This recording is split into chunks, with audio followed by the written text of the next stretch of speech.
Hello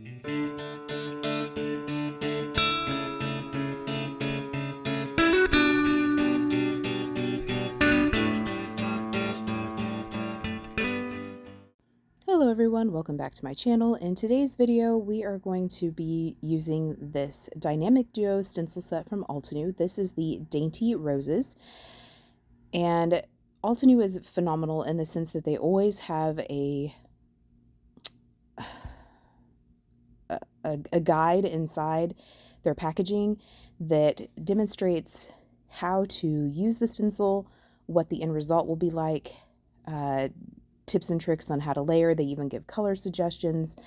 Their packaging is always really, really phenomenal and very helpful. If by chance you have thrown away the packaging, or you inherited or you know, were gifted a set and you are missing the packaging, you can always go to their website and find it and print it out yourself. So that's just a little tip for you.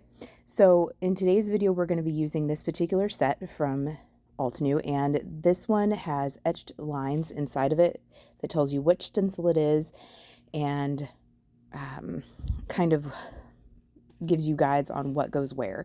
There are some etched like dividing lines to let you know that this is a completely different image that you're going to be stenciling or coloring in, and I find those very, very helpful.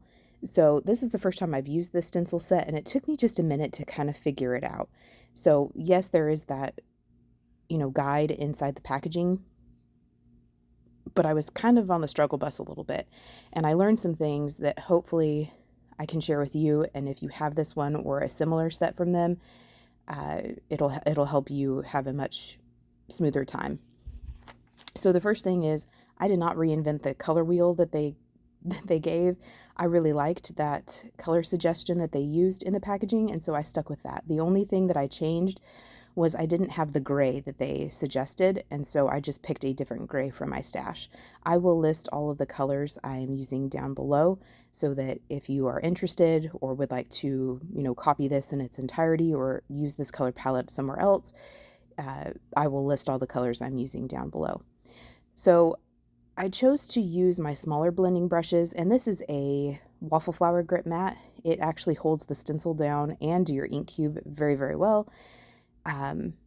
And I chose to use my smaller blending brushes because I had the intent of doing some more detailed blending, although it's really not all that detailed. And I was hoping to not get ink in the other sections of the stencil, and that is another reason why I put that washi tape there, just to kind of mask off the other sections of the stencil that I don't want to necessarily ink right now. So this is stencil 1, and this does all of the leaves, like the base layer of the leaves. And I'm using, I think this is Volcano Lake to do this. Now there are some very, very teeny tiny parts on this stencil. So I would recommend, if you don't want to hold things down like I am here on that first leaf that I was coloring in, I would recommend putting some sort of low tack adhesive on the back, like a pixie spray. That will help hold those little tiny parts down so that they don't shift and move. But I just chose to hold it down. I do have pixie spray. I just am lazy, I guess, and never pull it out. So I'm going to quickly just stencil this in. I'm trying to have a little bit more color toward the base of the leaves or where there's a stem, and just kind of concentrate the ink in those areas and have it fade a little bit. But when this ink dries back, you can't really tell that I did that. So if I were to do this again, I would apply a heavier concentration where I was trying to concentrate it before. So once I got all those leaves stenciled in, I went to another section on, this is still stencil 1. This is where I'm going to make a suggestion for you. So these leaves are kind of, they're all one section, like they're not like etched off where it says that there's like a different section in each spot, if that makes any sense. But I was really struggling to get this to line up and I was looking at the packaging and I was like, okay, well, this looks like if I stencil it right here, then this leaf down here is going to go into the flower. and like cut across it, and that just didn't make any sense to me. So what I ended up doing with this is just kind of picking up the stencil and moving it around to do this particular large section. This is kind of some more, I think this is some of the gray pieces that come out. So I would make a suggestion here to go ahead and stencil in the roses and the bud, and then come back and do this one. So that is on the roses, and the roses, the big roses, the big blooms are on stencil number 2. And I would suggest doing that and the bud, which is on stencil number 1 first, and then come back and do this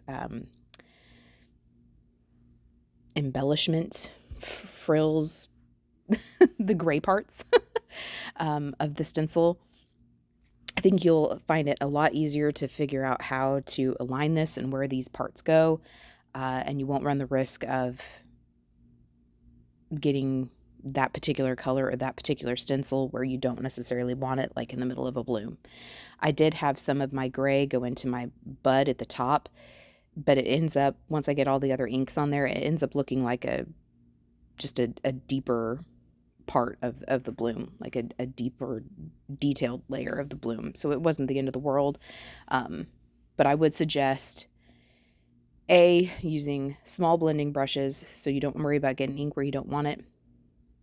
B, doing stencil 1, all of the leaves first, and then going back in with stencil 2 next, and doing your big bloom and your bud, which is on stencil 1, and then come back and do like your detailed layers of your leaves and these little kind of filigree portions that are in gray.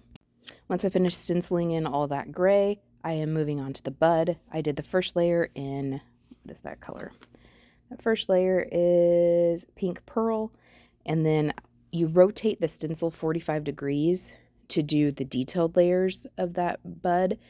And it says so on the packaging, kind of how to manipulate the stencil to get that to line up correctly.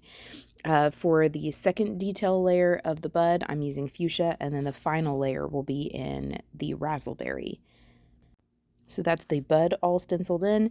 Now I'm going to move on to the actual roses themselves.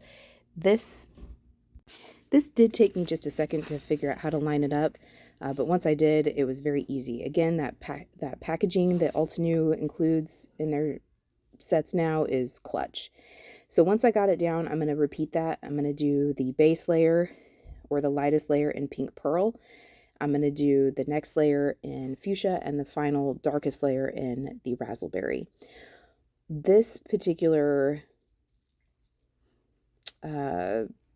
stencil, it doesn't actually color in the full image in whatever color. So what I'm saying is, you're going to see, if you were stenciling on white cardstock, you're going to see a little bit of white cardstock peeking out of this rose. This is another layer where putting in some pixie spray would be very, very important. There is a teeny tiny little layer, piece that sticks out from this stencil. I mean, it is teeny tiny, and I was trying very careful to not snap that off or bend it off. When I went to clean my stencils, I was trying to, again, be very, very cautious of that area. So that is one of those that I would recommend putting on some sort of pixie spray or low tack adhesive to keep that from breaking off. You see me just using my fingers to hold it in place right now, but it is very, very delicate. So again, the first layer is the pink pearl, and I am trying to concentrate the color more toward the edges. Again, I was going for some more, gradation and variation in color, but I wasn't all that successful. These inks really do dry back beautifully and smooth beautifully, and I should have remembered that and applied a little bit more of a heavier hand. I am a very aggressive ink blender, and so I think I was trying to rein that in, and I think I reined it in too much in the wrong application. Here is the fuchsia. I'm just putting that down. And this is actually a blending brush from Altenew. The other ones I've been using are ones that I purchased from Amazon, but I know Pink Fresh Studio has some that are almost identical to these. but I just purchased mine off of Amazon, and I have been very pleased with the quality of them. Now we're going to move on to the Razzleberry, and that is for the darkest layer of these larger roses. Here I'm showing you that you do see some of the white of the cardstock peeking out, that the stencil does not fully cover that in. If that bothers you, I would recommend just stenciling around that area, stenciling it as it is, and then coming back in with ink and kind of blending that in. You could even use a marker in there or a colored pencil if you wanted to cover up that white. But it's supposed to kind of act as a highlight and an extra layer of depth. So I just shifted this stencil over, and this does the detail layers of the leaves, and I'm going to do this in the Volcano Lake. This ink pad is very juicy, and so I kind of came in pretty hot and heavy. And again, I was trying to do that gradation, but it didn't necessarily work out quite like I expected it to. And that is this one all stenciled in. So this Dynamic Duo, the whole premise is you have a stencil and then you have a stamp set that coordinates with it. So in this situation, this stencil, or excuse me, this stamp adds more detail layers. And I'm going to go ahead and stamp this in black. And again, that packaging shows you what goes where and how it's oriented, and it's labeled A, B, C, D, E. So they make it very, very easy for you to figure it out. And really, at the end of the day, this does not need to be perfect. I thought for a second that you could skip it, other than you have like a bud that hasn't opened yet that has no stem. It's just kind of floating in air. It's that top right one. So if that doesn't bother you, don't worry about it. But I did feel like I needed to at least put that one in, just because it helped the composition make sense. So another option is, if you don't want to fiddle with lining up these these stamps, you could just draw it in with a marker or a pencil or a pen, a Sharpie, whatever, and get a very similar result, and that would make it equally as pretty.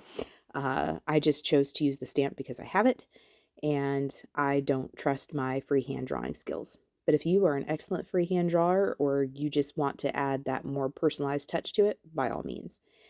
I chose to do this in, the color palette that was on the stamp set. However, I think this would make a really great like stationery set. So if you wanted to do like a rainbow of colors, roses and reds and blues and purple and pink and orange and yellow, that'd be really cool. Your green would come from your greenery. And that's what I would suggest, is to keep the greens the same, so that you don't have to reinvent the color wheel, so to speak. But I did contemplate making this into a stationery set and doing several of them, but I was under a time crunch and I wasn't feeling the greatest, so I only did the one card today. But that is a suggestion for you. So I'm just going to finish stamping in all of these detail layers. Some of them it took me just a second to figure out how they were lining up. But again, you see me have that stamp packaging for reference, and sometimes it helped me to look at the larger completed example that they have there, instead of looking at the smaller one that shows kind of a progression of the layers being added. Sometimes it helped me to look at that bigger completed one to figure out exactly where something was going to go. To add some interest to this card, this is almost going to be a completely one layer card, minus this little detail I'm adding here. So I've had this die in my stash for a coon's age, forever, and I think this is the very first time I've used it. Not gonna lie. I've probably had this in my stash for 5 or 6 years. This was back when like little thin frames were the thing, and I feel like that is kind of coming back.